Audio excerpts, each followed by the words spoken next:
지난 어버이날 부모님 찾아뵙고 외식도 해드리고 전화로 안부도 묻고 하신 분들 한번 손 들어보십시오. 아니, 부모님이 지금 생존해 계신 분 한번 손 들어보십시오. 아버님이나 어머님 중에 한 분이라도 생존해 계신 분 손 들어. 여러분은 기회가 있고 복 있는 분들입니다. 효도할 수 있는 기회가 있으니까. 그런데 어머니도 아버지도 다 세상을 떠났다 하시는 분 손 들어보십시오. 안타깝고 저처럼 다 해서간 분들입니다. 효를 하고 싶어도 할 수 없는 그런 입장에 처해 있는 분들이 많이 있네요. 여러분, 태어날 때부터 다리가 마비돼서 평생 휠체어에서 생활해야 되는 불행한 아이가 초등학교를 지나 중학교에 들어가서 장문 시간에 장문을 냈습니다. 그런데 이 장문의 주제는 내가 만약 다시 태어난다면 이라는 주제로 한 감동적인 글을 써서 이 글을 받은 담임 선생님이 인터넷에 공유해서 많은 사람들의 공감을 샀고 감동을 준 시인데 제가 한번 읽어보겠습니다. 내가 만약 다시 이 세상에 태어난다면 나는 꼭 엄마의 엄마로 태어나고 싶다. 그리고 지금까지 받은 고마움을 엄마의 엄마가 되어 보답해 드리고 싶다. 지금의 나는 엄마의 고마움을 보답하며 살 수가 없다. 그러기에 만약 다시 태어난다면 나는 엄마의 엄마로 태어나서 지금까지 엄마로부터 받은 무한한 사랑을 엄마의 엄마가 되어 보답하고 싶다. 이렇게 글을 썼다고 그래요. 감동이 되는 얘기입니다. 여러분과 저는 휠체어를 타고 평생을 살 입장은 아니잖아요. 그러니까 우리는 보답할 수 있습니다. 그렇죠? 휠체어에 타서 활동이 자유롭지 못하니까 보답해 드릴래야 보답할 길이 없지만 여러분과 저는 사지백체가 멸정한 입장이니까 우리에게 한없는 사랑과 희생과 헌신을 해주신 부모님에게 마음만 먹으면 얼마든지 은혜를 보답할 수 있고 효와 공경을 다할 수 있는 입장 아닙니까? 네, 감사한 일이죠. 어떤 분이 밴드에 올린 글이 있어서 제가 적어봤습니다. 감동되는 글이라서 함께 받기를 원합니다. 이 글은 엄마의 말기 위암 판정을 소식을 듣고 어느 한 대학생이 쓴 글입니다. 엄마가 위암 말기 환자라는 진단을 받은 후에 정신이 번쩍 나서 글을 썼는데 밴드에 올렸어요. 시인데 어머니이고 나는 나에게 티끌 하나 주지 않은 거지들이 내게 손을 내밀면 불쌍하다고 생각했습니다. 그러나 나에게 모든 것 전부를 준 내 어머니가 불쌍하다고 생각해 본 적은 없었습니다. 나한테 밥 한 번 사준 친구들과 선배들은 참으로 고마워했습니다. 그래서 답례하고 싶어 불러내 식사를 대접한 적도 있습니다. 그러나 날 위해 평생토록 밥을 짓고 밤늦게까지 기다리시는 어머님에게 감사하다고 생각해 본 적은 없습니다. 실제로 존재하지도 않는 드라마 속 배우들의 가정사에 그들을 대신해 눈물을 흘렸습니다. 그러나 일상 지치고 힘든 어머님을 위해서 진심으로 눈물을 흘려본 적은 없습니다. 침대에 누워 아파하시던 어머니 걱정을 제대로 한번 해본 적이 없습니다. 친구와 애인에게는 사소한 잘못을 하더라도 미안하다고 꼭 사과하고 용서를 구했습니다. 그러나 어머니에게는 셀 수 없을 만큼 많은 잘못을 하고도 용서를 구한 적이 없습니다. 죄송합니다. 죄송합니다. 이제야 알게 돼서 죄송합니다. 아직도 너무나 많은 것을 알지 못해 죄송합니다. 이렇게 글을 썼어요. 저는 이 내용의 시가 우리 마음을 대변한다고 할 수 있습니다. 여러분, 우리의 인생이 여기까지 오는데 가장 많은 사랑을 베풀고 고생하신 분이 누구입니까? 우리가 오늘 지금 누리고 있는 이 모든 영광이나 부나 행복은 누구로부터 기인된 것입니까? 우리를 우리에게 이 땅에서 하나님을 대신해서 희생과 사랑을 그리고 섬김을 해주신 분이 계신데 그분이 어버이들입니다. 내 삶을 가장 많이 응원하고 가장 많이 걱정하고 염려하면서 나의 인생길을 주시하며 응원해 주시는 분이 누구입니까? 친구입니까? 애인입니까? 남편입니까? 아내입니까? 그보다 부모입니다. 어버이예요.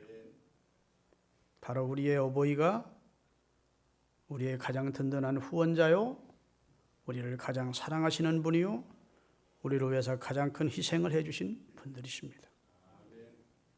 하나님은 하나님의 사랑을 이 세상에 골고루 내려줄 수가 없어서 이 세상에 부모님들을 두셨답니다. 그리고 하나님의 사랑의 대변자로서, 대행자로서 부모님이 그 자식을 사랑하며 기르도록 해주신 겁니다. 부모님은 하늘에 계신 하나님의 대행자이십니다. 하늘 아버지 하나님께서 우리들에게 보내신 사랑과 희생과 헌신의 대행자가 부모님입니다.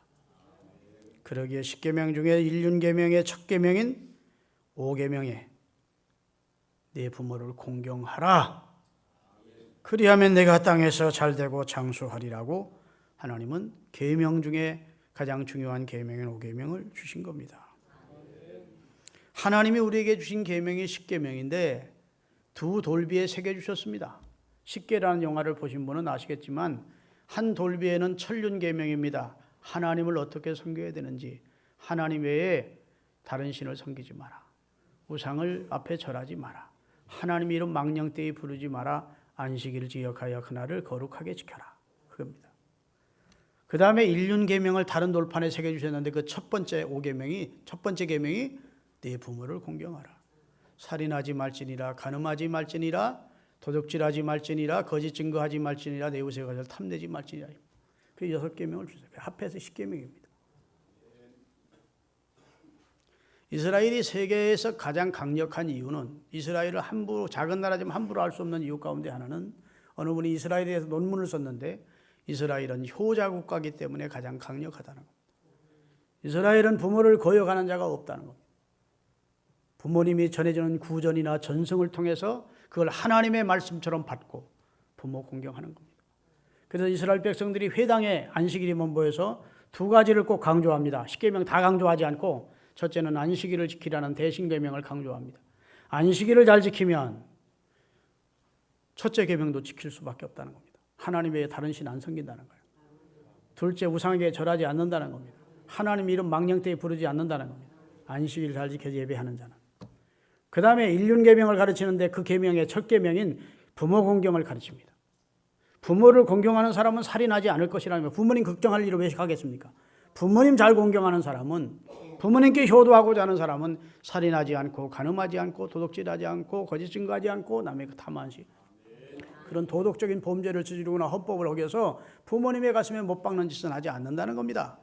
그래서 이스라엘 백성들에게 가장 강조되는 안식일을 잘 지키는 것이고, 두 번째는 부모를 공경하는 것을 가장 강조합니다.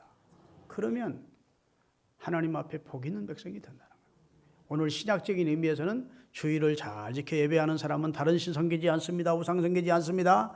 우상 앞에 절하지 않습니다. 할렐루야. 부모 공경을 열심히 하는 사람은 나머지 일륜계명은 다 지킬 수밖에 없다는 것이에요. 그러니까 오늘 말씀은 굉장히 소중한 말씀을 알고 받으시기를 주의 이름으로 축원합니다. 여러분,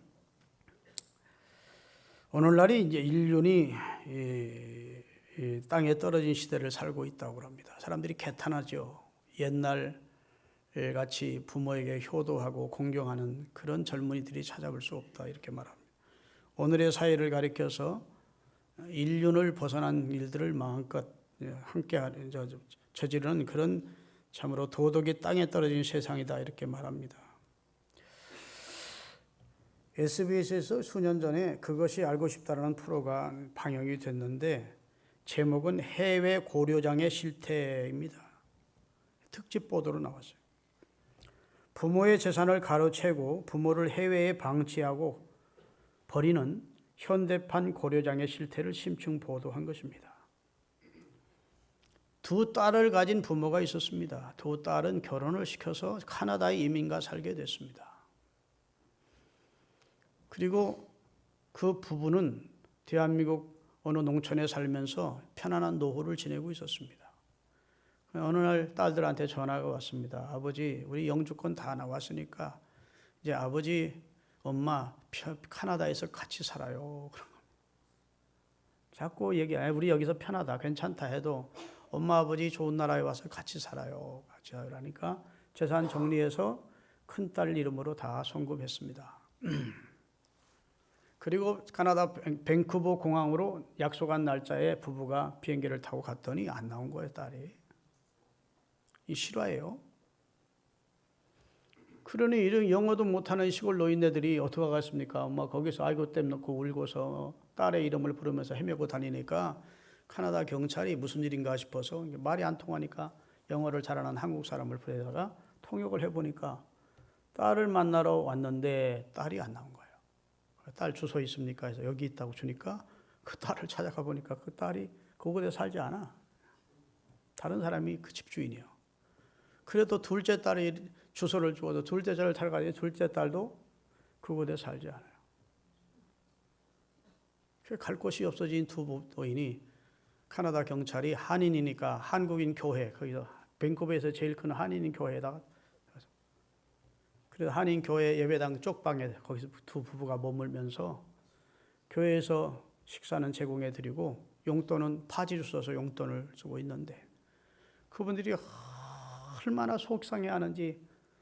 여러분, 신체적으로 받는 학대보다 더 아픈 것이 사랑하는 이에게 배신을 당했다는 아픔인 겁니다. 이 배신감, 아이들에게 배신을 당했다는 이 배신감 때문에 막 치를 떨면서 인터뷰에 응했더라고요. 아니 세상에 다른 사람에게 배신을 당한 게 아니고 내가 키운 내 딸들이 나를 이렇게 배신할 수가 있느냐. 아마 성령 안에서 새롭게 되기 전에는 아마 우울증 걸려 그분들 자살할 것 같더라고요. 근데 이게 이 사건이 한 사건이 아니라 그런 사건이 비일비재하다는 겁니다. 제주도에 부모 버리고 도망하고. 그것도 몇 년 전에 언론에 나왔었죠. 유럽에 갖다 버리고. 여러분, 장사익이라고 하는 노인 가수가 있습니다. 들어보신 적 있습니까? 아주 구슬프게 노래하는 사람이요. 그 사람이 부른 노래 가운데 어머니 꽃 구경 가요라는 제목이 있습니다. 어머니 꽃 구경 가요. 그게 무슨 내용인 줄 아십니까? 옛날에 어머니를 등에 업고 고려장 버리려고 산속에 갖다 버리려고 엄마 꽃 구경 가요 하니까 엄마는 못 모르고 아들이 꽃 구경 가자니까 좋아라고 아들 등에 업힌 겁니다. 아주 꽃이 만발한 동네를 지나더니 산길을 지나더니 산으스간 깊은 곳을 차고 들어가니까 등에 업힌 엄마가 알았습니다. 나를 버리려고 그러는구나. 그래서 가는 길에 계속 솔가지를 꺾어서 던지고 솔가지를 꺾어 던지고 그러니까 아들이 엄마 왜 솔가지는 꺾어 자꾸 던져? 그랬어요. 야, 너 내려갈 때 혼자 내려가려면 길 잃고 이 산길에서 헤매릴까 봐. 내가 솔가지를 꺾어서 네 길을 안내해 주는 거다. 나 버리고 내려갈 때 그 솔가지 있는 쪽으로만 내려가면 네 집에 도착할 수 있어. 그러니까 아들이 아이고 땜 놓고 울었다는 거 아닙니까? 여러분, 자식이 평생 갚아도 갚을 수 없는 것이 부모님의 은혜이고 또 자식이 평생 알고 싶어도 알지 못하는 것이 부모님의 마음입니다. 아무리 학박사에 하버드대에 나와도 아무리 똑똑해도 부모님의 속마음을 다 헤아릴 수 없을 만큼 부모님의 사랑은 깊고 그 은혜는 넓습니다. 아멘. 여러분, 부모님이 우리 자식 잘 됐으면 좋겠다, 우리 자식 행복했으면 좋겠다 하는 마음 가집니다. 자식들도 우리 어머니 노후가 참 행복했으면 우리 아버지 노후가 행복했으면 좋겠다는 마음 가집니다. 근데 어느 쪽이 더 강도가 높을까요? 강력할까요? 어머님, 아버지가 내 자식들 행복하고 앞으로 좀 잘 됐으면 좋겠다는 마음이 자식이 부모님 언뜻 생각나서 우리 아버지 건강했으면 좋겠네요. 어머니 그런 정도의 비교도 안 될 만큼 부모님이 자식을 향한 사랑과 은혜는 강도가 무겁습니다. 여러분, 효가 복 그 자체입니다. 따라합시다. 효가 복이다. 효가 있는 가정이 복됩니다. 가정 질서가 바로 세워진 것이죠. 효가 복의 근원입니다. 효자가 있는 가정에 효자 납니다. 그래서 효가 효를 불러와요. 자녀 교육을 시키는데 효도하는 부모가 자식들은 지식으로 배우는 것보다 눈으로 보면서 배웁니다. 우리 아버지가 할아버지 할머니에게 얼마나 잘하는가 보면서 그 다음에 그 자식들 부모에게 그렇게 하는 거예요. 부모님 아프게 하면서 제 자식 잘 되기를 바라는 것은 멍청한 짓입니다. 그럴 수가 없어요. 부모님 괴롭게 하고 불효하면서 내 자식은 잘 돼야지 잘 될 수도 없거니와 잘 된다 하더라도 여러분 똑같이 그 자식들에게 불효를 당하고 마음 아픈 일을 당하게 되는 거예요. 할렐루야. 예. 여러분 오늘 본문 보면 부모를 기쁘시게 하라는 겁니다. 너 낳은 아버지, 너 길러준 엄마를 기쁘게 하라. 그래 놓고서 뜬금없이 의에 대한 말씀을 하고 의로운 얘기를 하고 있습니다. 여러분 우리가 의롭게 살 때 부모님이 기뻐하십니다. 아멘. 자식들이 자꾸 죄 짓는 길을 가면 부모가 걱정합니다. 그건 효가 아닙니다. 아무리 좋은 집에 좋은 음식을 대접해도 자식들이 자꾸 딴 길로 가면서 못된 짓 하면서 벌어오는 돈은 부모에게 효가 아니에요. 사람은 부모가 어떻게 살았든지 간에 부모의 마음속에도 나처럼 너들은 살지 말라는 바람이 있습니다. 그렇기 때문에 자식이 의롭게 사는 것이 부모에게 효하는 겁니다. 할렐루야. 그래서 부모님 마음속에 우리가 알지 못하는 도덕성이나 윤리성이 다 있어요. 본인이 그렇게 살지는 못하더라도 그렇게 살고 싶은 열망이 사람의 양심이 살아있는 모든 인간들은 가지고 있다고요. 효는 문화의 유산이 아닙니다. 효는 도덕이 아니에요. 효는 성경이 가르친 하나님의 계명이고 성경의 진리이고 하나님의 명령입니다. 할렐루야. 자식은 부모의 피와 살을 먹고 존재합니다. 그러나 그 사랑과 헌신의 가치를 자식들은 모릅니다. 엄마가 차려주는 밥상은 당연하고 아버지가 힘들어 벌어다 준 돈은 당연하다고 생각합니다. 부모들은 가슴 졸이면서 자녀들의 내일의 삶을 걱정하며 미래를 준비하고 있는 그 속 깊은 속을 자녀들은 모르는 거죠.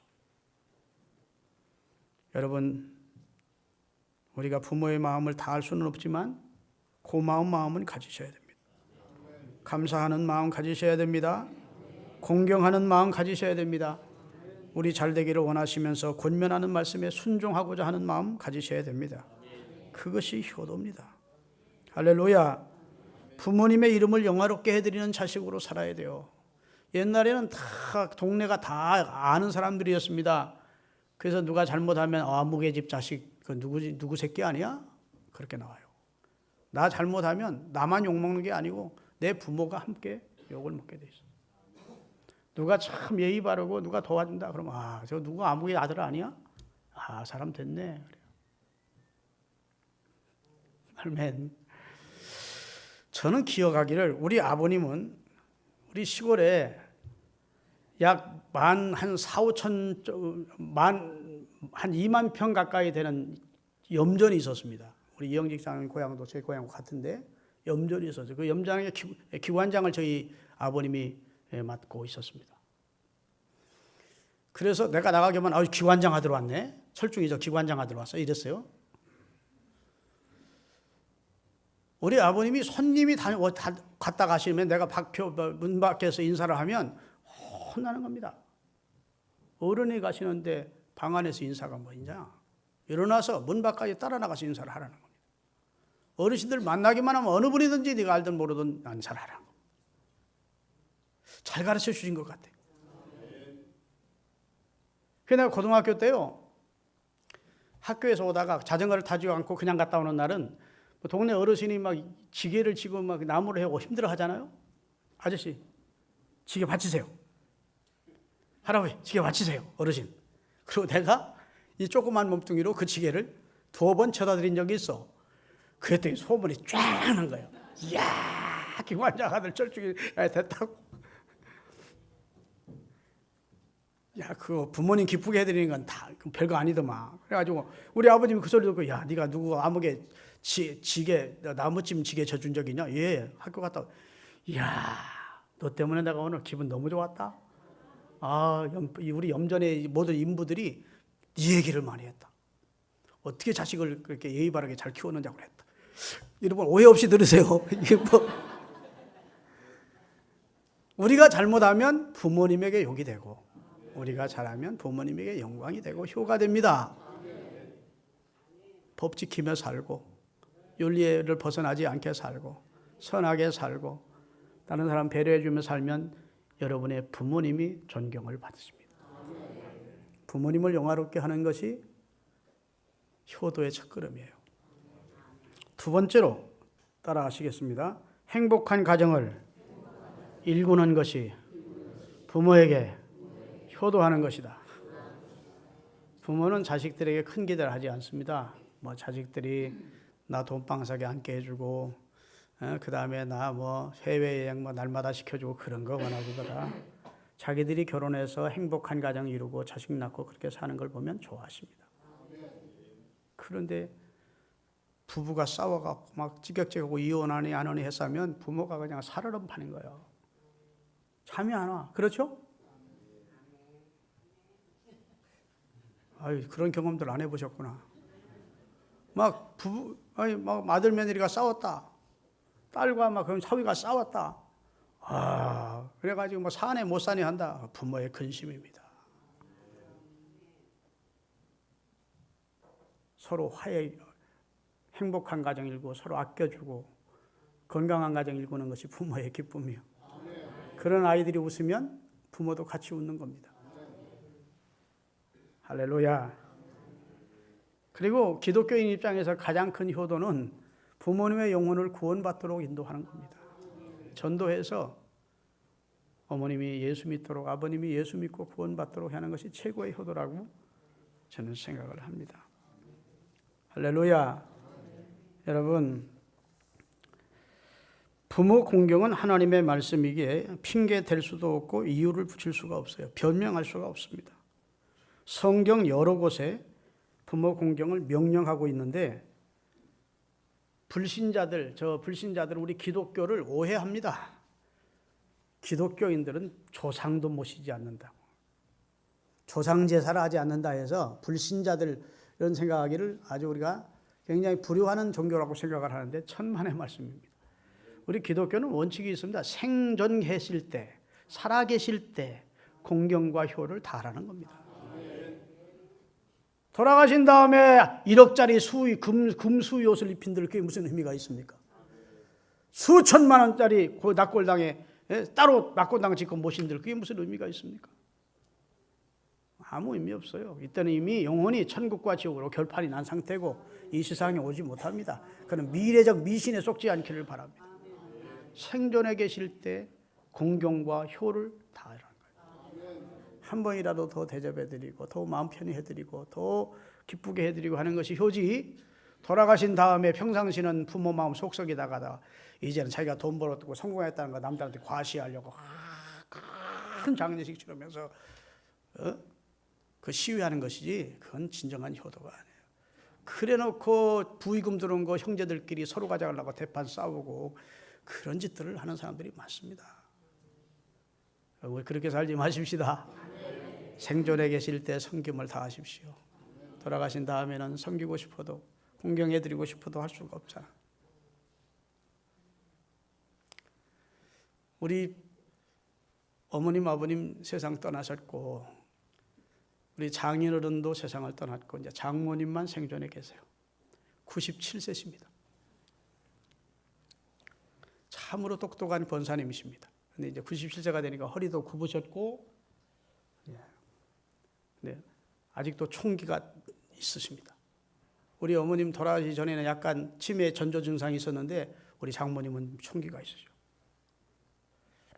그런데 집사람 오빠가 지금까지 모셨습니다. 우리 집사람 오빠는 약간 반벙어리입니다. 잘 들어야 무슨 소리인지 알아들어. 옛날부터 병신 자식이 효도한다고 똑똑한 놈들 공부시켜놨더니 다 지잘난 줄 알고 부모 쳐버리지만 병신 자식 효도한다고 사실은 부모님 모시면서 또 장모님이 저희 처남 도와주면서 그렇게 행복하게 살았어요. 그런데 이제 그 손주 며느리가 들어왔는데 좀 힘든가 봐. 그래가 이번에 막내 찾아가 갔더니 고모 할머니 좀 모셔가요. 그랬대. 그 소리 듣고 우리 사람이 마음이 아파가지고 그래서 내가 그랬습니다. 여보, 우리 아들 삼형제 잘 키워준 거 고마워서, 그리고 당신 어머니 장모님 돌아가시면 안 될 것 같아서 내가 모시자. 우리가 모시자. 돌아가실 때까지. 지금 애들이 와 있잖아요. 그래. 우리 애들 좀 필리핀에서 온 애들, 걔들 다시 귀국하면 저 필리핀 가면 그때부터 모시자. 우리 따라오려나? 안 따라오실 텐데. 그러는데 진심으로 모시고 싶습니다. 첫째는 우리 집 사람이 고마워서 야 점수 따지. 아들 삼형제 잘 뒷바람이 키워줘서. 두 번째는 우리 집 사람 돌아가신 다음에 나처럼 평상시에 다 하지 못했던 효를 하지 못한 것이 한이 될까 봐 모시면서 효를 다할 수 있는 기회를 줘야 되겠다, 이런 생각을 가지고 있습니다. 여러분, 생존에 계실 때 효를 다하시는, 그리고 뒤늦게 후회하지 않는 여러분과 제가 될 수 있기를 주의 이름으로 축원합니다. 부모 공경은 시대와 환경과 그리고 이 세대 변천을 따라서 변경될 수가 없는데, 근데 변경되고 있어요. 많이 시절을 따라 지금 변화되고 있습니다. 여러분, 부모와 자식 관계가 가장 아름다운 관계라고 저는 생각합니다. 아멘. 이건 하나님이 맺으신 관계예요. 내가 태어나 보니까 이미 부모가 존재해요. 부모는 바꿀 수 있는 존재가 아닙니다. 운명적 존재라고. 할렐루야. 그리고 하나님을 대신해서 나를 이 땅에서 사랑하라고, 돌보라고, 나를 세워주라고 하나님을 대신해서 하나님이 우리에게 부모에게 나를 주신 겁니다. 그리고 그 하나님의 일을 대행해 주신 분이 부모님입니다. 고마운 분들이죠. 그 고마운 분들에게 효와 사랑을 다하시는 여러분이 되십시오. 서울 인왕산 기슭에 가면 효자동이라는 동네가 있는데, 유래를 제가 인터넷 통해서 알아보니까 할아버지가 실수로 손자를 이불 밑에 깔아 죽였던 겁니다. 죽이려고 죽인 게 아니라 자다 보니까 어린아이, 갓난아이가 할아버지 이불 밑에 깔려 죽은 거예요. 그러니 이 사실을 알게 된 할아버지가 얼마나 무한합니까? 있을 수 없는 자식들한테 죄를 진 거 아닙니까? 그런데 며느리가 그 아이를 안고, 아버님 걱정하지 마세요. 아버님, 그리고 막 그 아이를 안고 자기 남편에게 온 겁니다. 여보, 이 아이가 죽었어. 아버님이 잘못 눌려가지고 죽었어. 근데 걱정은 이 아이가 죽은 것보다 걱정은 아버님이 평생 우리 앞에 죄스러워할까 봐. 그게 걱정이야, 그런 거예요. 그랬더니 그 효자 아들도 그래, 자식은 또 나오면 되지만 아버지가 이 자식 죽였다고 얼마나 우리 앞에 얼굴을 못 들까 싶어서 야이 불효 자식아! 그러고 죽은 아이의 귀때기를 찬업하는 이 불효 자식 무새끼. 그리고 때렸더니 번쩍 눈을 떠서 다시 살았대. 이 소식을 전에 들은 왕이 임금이 그런 효자도 있나, 새끼보다 부모를 먼저 생각하다니, 그래서 그도 이름을 효자동이라 지었대요. 참 특별한 아들이죠. 요즘 만약 할아버지 할머니가 손주들 보다가 얼굴에 상처만 하나 생겨도 자식들이 어떻게 새끼를 봤는데 애 보는 것도 보통 힘든 게 아니라. 사랑하는 여러분, 우리가 다른 사람에게 잘하기 전에 부모에게 잘하십시다. 부모 사랑하고 부모 존경하고 비둘기와 까마귀도 그 어미에게 효한대요. 그래서 반포지효라는 말이 있고 그 다음에 삼지의 예가 있습니다. 비둘기에게는 삼지의 예가 있고 까마귀에는 반포의 효가 있다고 그래요.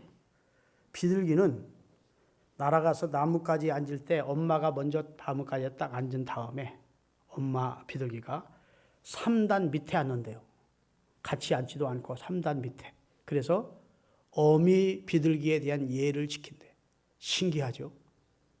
어느 비둘기만 그런 게 아니고 모든 비둘기가 엄마가 날아가서 앉으면 같이 앉지 않고 그 밑에 앉는다. 그게 예를 지키는 거예요.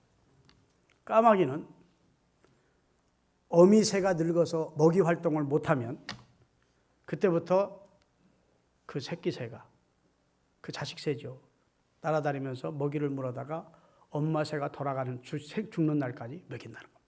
어렸을 때 나를 먹이 물어다 길러준 어미새의 고마움을 생각하며 지금 날개에 힘이 없어서 날지 못하는 자기 엄마 까마귀를 먹이 사슬을 먹인대. 우린 동물보다 나아야 되잖아.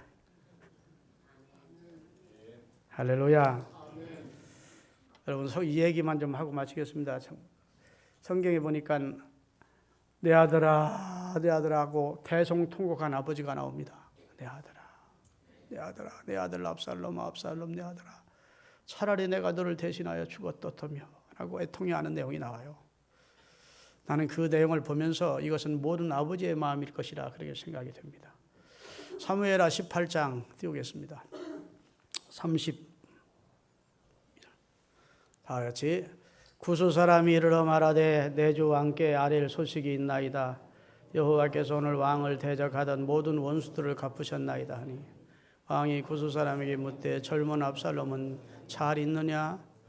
구스 사람이 대답하되 내 주 왕의 원수가 일어나서 왕을 대적하는 자들은 다 그 청년과 같이 되기를 원하나이다 하니 왕의 마음이 심히 아파 문 위층에 올라가서 우니라.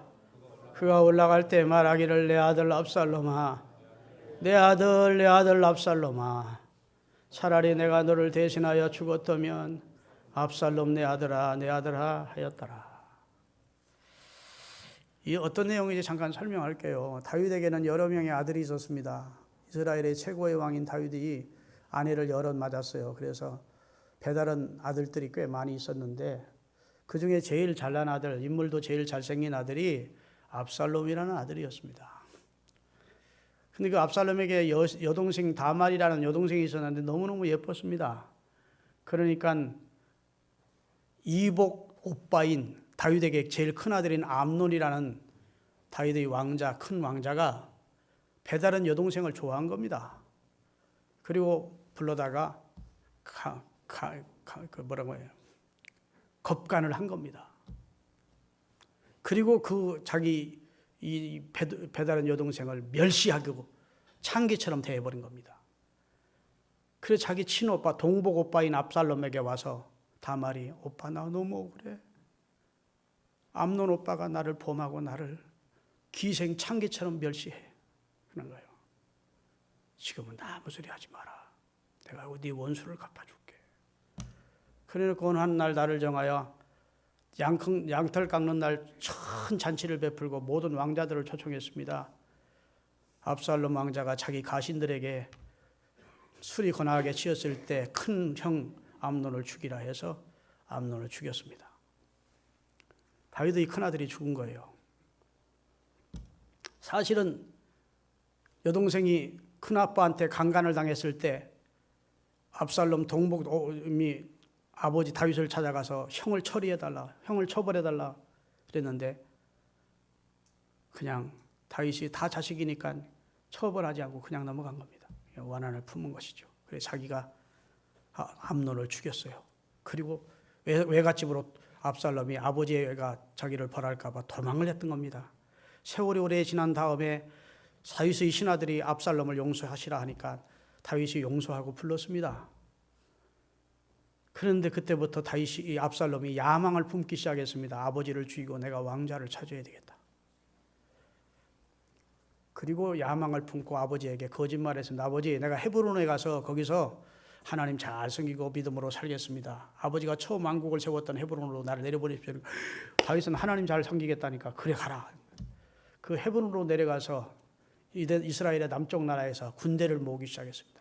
군대 성을 양성하고 4년 만에 백성들의 마음을 다 도둑질한 겁니다. 오늘날로 말하면 민심을 얻은 것이죠. 우리 아버지처럼 나는 통치하지 않고 세금도 줄여줄 것이고 부역도 줄일 것이고 뭐 이러니까 잘생긴 아들 왕자가 막 백성을 위해서 막 좋은 정책을 피겠다니까 백성들의 마음이 소문이 퍼지면서 압살롬에게로 다 해오니까 압살롬이 4년 후에 군대를 일으키고 반란을 일으킨 겁니다.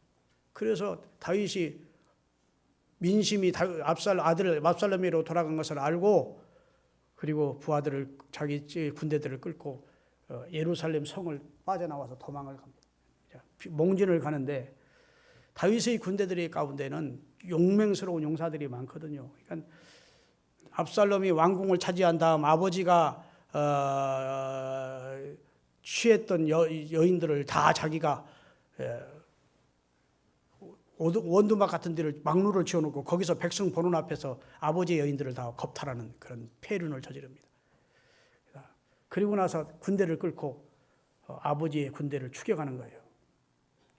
아버지가 장군들을 압살롬의 군대와 맞서 싸우기 위해서 보내면서 부탁한 내용이 18장 5절에 나옵니다. 같이 한번 읽겠습니다.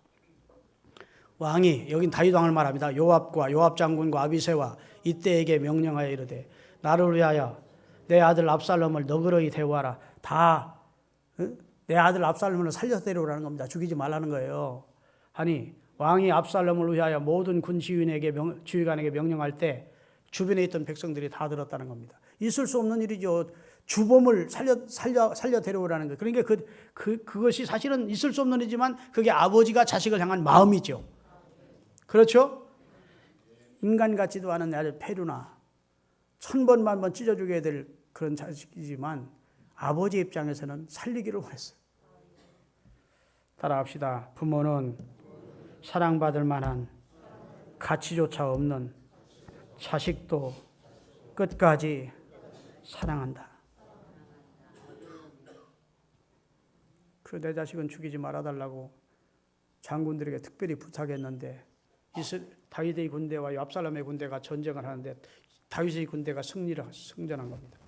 압살롬은 도망을 하다가 머리 이 상투가 나뭇가지에 깎여서 밑에서 말은 지나가 버리고 대롱대롱 매달린 상태가 되니까 다들 왕의 아들을 죽이기를 그런 말은 다 들어 살려주라고 하는 말을 들었기 때문에 군인들이 죽이지를 못하고 있으니까 요압 장군이 와서 그 창을 빼가지고 그의 배를 찌르므로 압살롬이 죽었어요. 따라합시다. 압살롬이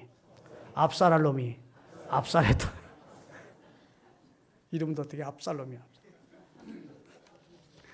그런데도 아버지에게는 너무 가슴이 아파서 내 아들 압살롬 내 아들아 차라리 내가 너를 대신하여 죽었다면 좋을 뻔했다.